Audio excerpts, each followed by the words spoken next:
Chapitre 3. La parole de l'Éternel fut adressée à Jonas une seconde fois, en ces mots. Lève-toi, va à Ninive, la grande ville, et proclame-y la publication que je t'ordonne. Et Jonas se leva, et alla à Ninive, selon la parole de l'Éternel.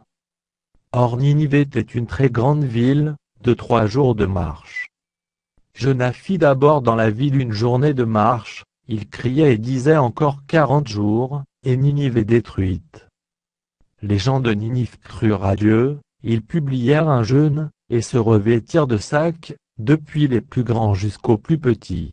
La chose parvint au roi de Ninive, il se leva de son trône, ôta son manteau, se couvrit d'un sac, et s'assit sur la cendre.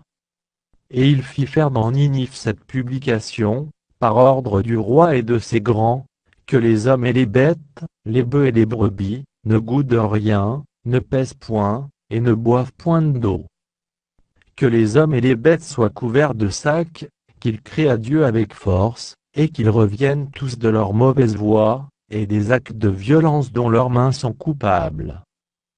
Qui sait si Dieu ne reviendra pas et ne se repentira pas, et s'il ne renoncera pas à son ardente colère, en sorte que nous ne périssions point? Dieu vit qu'ils agissaient ainsi, et qu'ils revenaient de leur mauvaise voie.